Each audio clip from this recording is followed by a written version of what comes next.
Hello friends, আমি সুপ্রভা। চলে এলাম বড়দিনের সম্পূর্ণ ডেকোরেশনের একটা নতুন ভিডিও নিয়ে।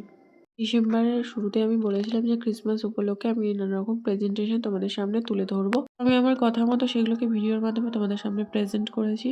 এবার ক্রিসমাস উপলক্ষে যীশু খ্রিস্টের জন্মস্থানের চিত্রটি তোমাদের সামনে তুলে ধরবো। ছোট্ট যীশু জন্মগ্রহণ করেছিলেন বেথলেহেম নগরের এক রাখালের গোয়াল ঘরে।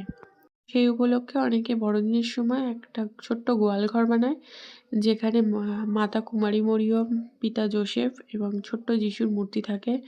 এছাড়াও থাকে রাখাল পণ্ডিত যারা যিশুকে দেখতে এসেছিলেন, তার সাথে মেষের দল। এবার আমি জীবনে প্রথমবার গোয়ালঘর বানানোর জন্য উদ্যোগ নিয়েছি। তো আমি অবশ্যই এটা একা বানাইনি, বাবা আমাকে পুরোপুরি সাহায্য করেছে। তোমরা তো ভিডিওতে দেখতেই পাচ্ছ, বাবা পুরোপুরি আমাকে গোয়ালঘরটা বানাতে প্রথম থেকে শেষ পর্যন্ত সাহায্য করেছে। ভিতরে সম্পূর্ণ বাদবাকি ডেকোরেশন আমি করেছি।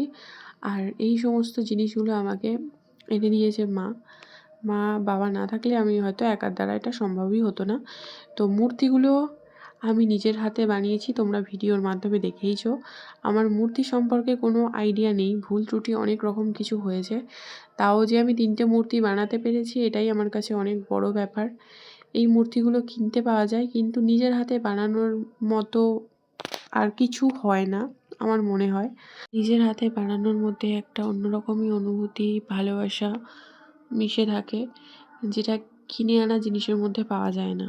ঠিক আগের বছরে আমি একটা গোয়াল ঘরেরই ছবি এঁকেছিলাম ক্যানভাসের মধ্যে, সেটা আমি আমাদের চার্চে দিয়ে দিয়েছিলাম, অনেক প্রশংসা পেয়েছি। তো আমি তখনই ভেবেছিলাম যেন সামনের বছর আমি যেন এটা নিজের হাতে তৈরি করতে পারি মূর্তিগুলোকে।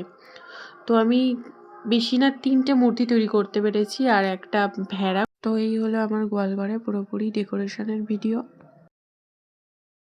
বড়দিন উপলক্ষে ছোট বন্ধুদের জানাই অনেক অনেক শুভেচ্ছা, ভালোবাসা এবং গুরুজনদের জানাই প্রণাম।